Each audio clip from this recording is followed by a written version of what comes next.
देवी की जय। बोलो श्री कुंडलिनी माता श्री निर्मला देवी की जय। Please be seated.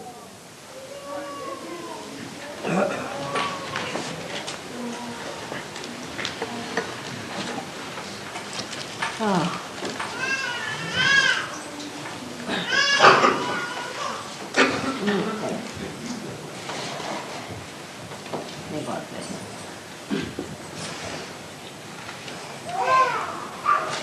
Come forward.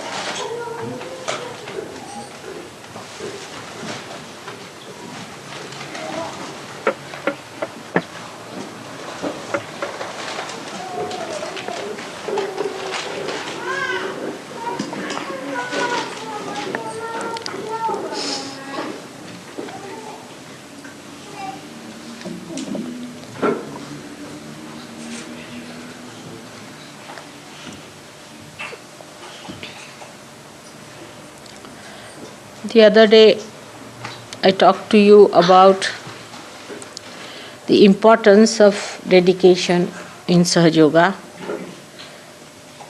and the devotion that one should have. Actually, when we are close to the mountain, we can't see much of it.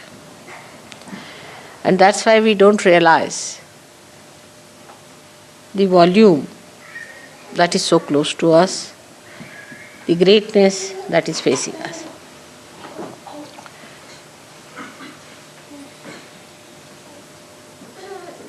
This is one of the illusions that works out for people who do not realize it mentally, what they are in for. Where are they? What have they found? What is self-realization? What is its magnitude? How far they have to go? Why are they chosen?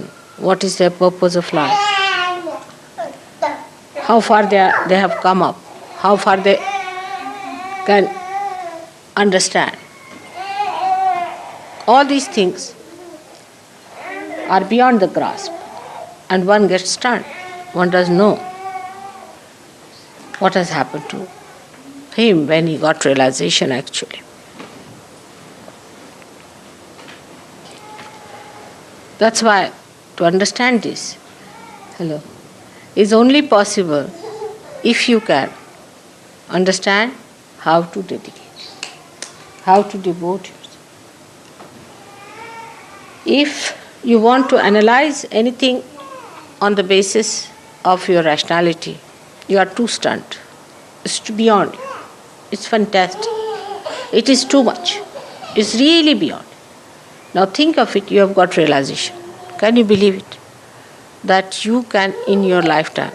If somebody had told you this, you would never have believed it. That how can you get your realization in this earth? Of course you are seeking, because people were saying you have to seek, also you felt you have to seek. But you never thought that this will materialize like this, that you will get your realization. Then after getting realization, you could not feel what it was. Just if you have dropped into the ocean and you don't know what is the dimension of this ocean. How far you have gone into it. What is it? Where are we? What is our purpose? To add up to all the mess, we become thoughtless. So you cannot even find out as to rationally what it is. So the immensity of this experience, the glory of your mother's coming, or the precious gift of your self-realization, nothing can be realized through your understanding. Try to think. What have you got? Can you measure it with your understanding? Can you understand what has happened? No, you cannot. Because rationality cannot give you the dimensions into which you have fallen. The rationality is actually broken up. There is no rationality left now anymore to even communicate as to what you have been seeking and where have you landed?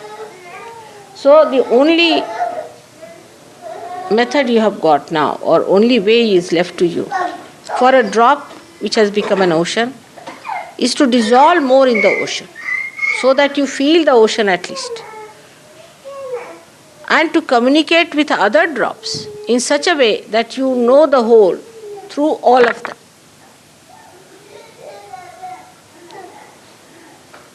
So first is a complete devotion. It's very important. In this incarnation only, it is so very important, because you have got realization. If you did not have realization, all right, murmuring souls, all right, half-baked people, all right, little bit misbehaving, all right. This can be forgiven, that can be forgiven. Everything is forgiven to look at it. Everybody thinks that Mother is forgiving us. That's not the point. I am forgiving because of my own nature. But you do not take it for granted. You are harming yourself by accepting that forgiveness. If you all the time think, oh Mother, you are so forgiving, please forgive me, you are already forgiven as it is. Once you call me Mother, you are forgiven. But what's the advantage? You don't have any advantage of it. You are a loser. At this point, at least rationally, if you understand, then you will understand what is a devotion. So, in devotion of SahajaYoga, one has to realize that the things that are in SahajaYoga, that you have seen in SahajaYoga, are beyond your mind. First thing. Definitely they are beyond human conception. So at human level, you do not discuss them and you do not talk about them. But on the collective level, you can talk. And when you come to the collective level, then you have to understand that relationship with me is more established, better established, if you establish your relationships with others in a very collective and homogeneous way. As I told you, the drop becomes the ocean, and the drop has to become the ocean by dissolving all its dropness with other drops, and all the drops dropping their dropness become the ocean ultimately. So we'll see that devotion is double-wedged. One is to each other and one is to your mother.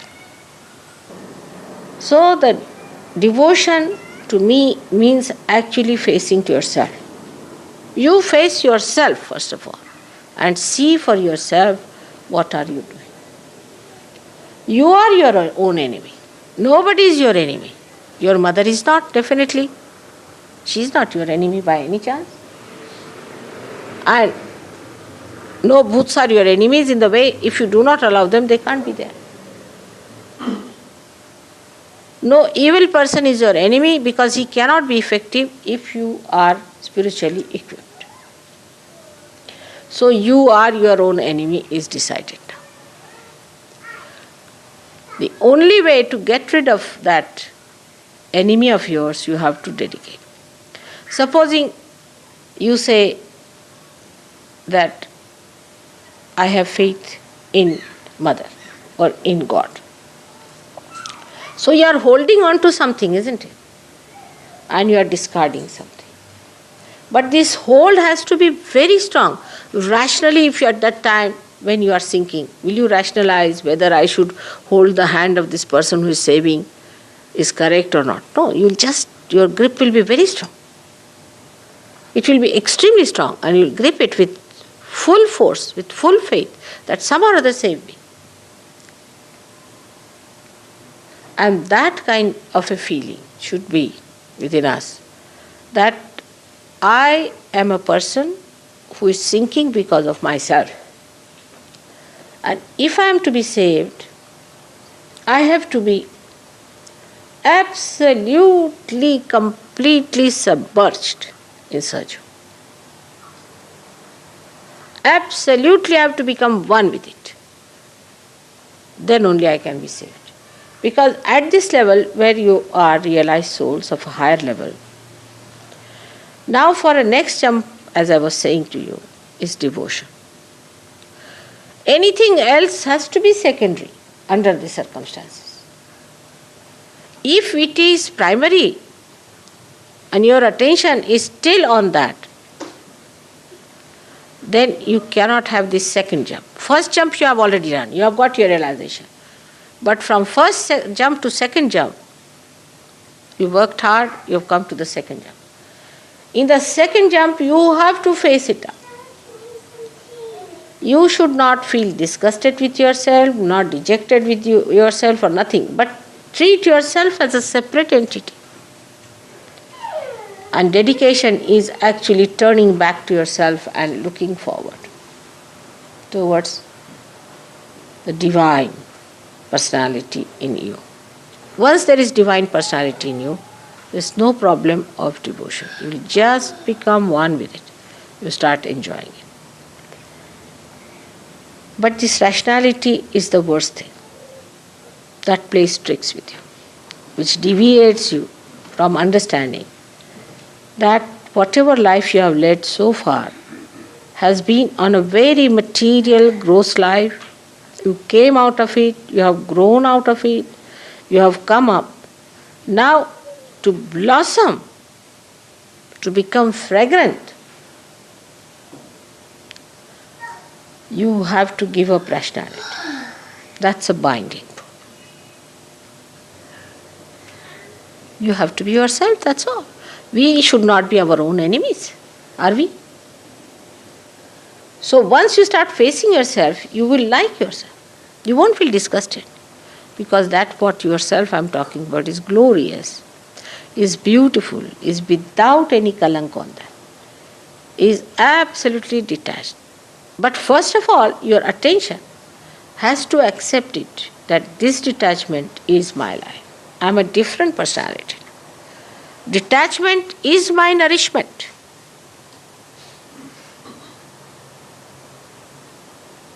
Detach yourself. So, to develop that kind of understanding about the truth, first of all, you should absolutely fix yourself on the truth. And the truth is that you are the instrument of God, that you have got realization, that you have got a spatial awareness which people do not have. Stand on that and proclaim it. You are not to be afraid of it. You have got realization, no doubt. You have felt it. Say it, I have got realization, nothing doing, I know I am realized. Firm on that. In this expression of truth, you have to be like the light. The light asserts. It not only asserts, but it shows others also that it shines. It shows others that I am the light, that you walk in my light. And if you don't try to do it, I may burn you. So they have that, what you call that, I don't know what's the word in Tejasvita. Tejas. Sharpness. Sharpness of light. That Tejasvita is there, that sharpness of light. That is the proof of your truth. You are not afraid of any prime minister or any minister or any king or anyone. But this is the fact. That's the thing. I know I am a realized soul. I am the truth. If you say I am the truth, whatever you will say will be the truth. No doubt about it. Whatever you will do will be the truth. But say I am the truth. But for that, a real purification is needed about facing yourself fully in dedication. Means you are holding on to your mother. You are holding on to SahajaYoga. You are holding on to that truth which you have found out. And here you are facing others. Without that you cannot do it. Your source is that. You are standing on the truth. And that is such a power, such a strength. All of them, if you see, Christ had that power, Muhammad had that power, all these great people had that power. To say the truth with full courage, with that assertion that people will accept it. And they would suffer even for that. They wouldn't mind. But whatever is the truth has to be said. That's the first point. What should know about dedication, that you are dedicated fully, that you are not afraid of anyone. You are not worried about your losses. Some people have lost their heads also, completely cut their heads. People have tortured them. Some people have been taken away all their money, have been tortured in every way. But they thought this was the truth, they stood by it. Some of them were stupid fools, they stood for something that was not truth. They did. But now you know that you are standing on the truth, and for that you should be willing to sacrifice anything, so-called sacrifice, because you are not sacrificing the truth. What you are sacrificing is untruth. For that you require people of strength and courage, and not these half-baked people. You see, the morning till evening asking for forgiveness from mother. What is it? What is there to ask for forgiveness? Because I am forgiving you every moment. But what are you doing to yourself? What sort of a person you are? You think about it, that you have to stand on the truth. For that, you have to be a strong, courageous person with that sharpness, that tejasvita within you, of the light, of the beacon. But at the same time, you have to have complete dedication. Supposing there is no oil in this, it will all go off. It has to have oil. It will go off. So the dedication part is the oil in you, is the attachment, complete attachment to your source. That's the dedication. But that dedication should not give you any other ideas but of a light which shines, which corrects others, guides the path of other people. If that is not so, then the source that you are tapping is not coming to you fully, and that your light is not burning properly. So, into dedication when you go, you must not think that it is any surrendering, the so-called surrendering, that you become like a cabbage. That's the idea people have, that you become like cabbage. But you become dynamic. You become real power. Not of destruction, but of construction. I mean, for destruction you don't need much power. Only for construction you need power. For destruction, how much do you need? Very little. You can destroy the whole thing in no time. But for the construction, you really require great power. And that power, sustained power, flowing power has to be there. For that, dedication is needed. Holding on to your source of power, you have to stand firm, courageously, without any fear. That's the truth. That's the truth you have to achieve. That's very important. But this is only one side of the story. That's not sufficient. Just being the truth, the aspect of one side is there. But the other side of it is that when this source comes to you, you become the compassion. The truth and the compassion are one thing. You won't believe, but it is so. Like the wick and the oil combine to form the light. It is the burning of the oil gives you the light. In the same way, the compassion gives you the truth. There's no difference whatsoever. Only the state is different. That you cannot see the light, which is oil, and oil, which is burning. So compassion is the one which is the source as well as your store. So from the source of compassion, you get your compassion. You see, I have seen people, they want to have compassion from me.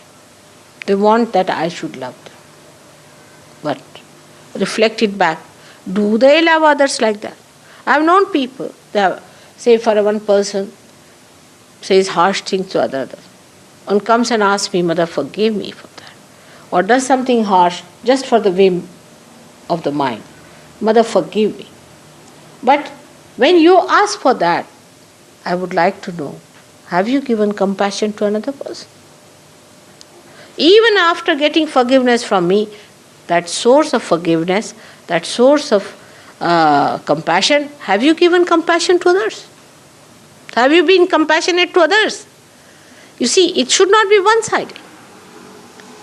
If you are taking the advantage of my compassion, it should not be one-sided, that you use it for your own benefit and forget about it. Then you will never grow. You will never grow. If you have to grow, then you must store that compassion within you. Whatever compassion I've given you, love I've given you, you must store that within you. And give that back to others.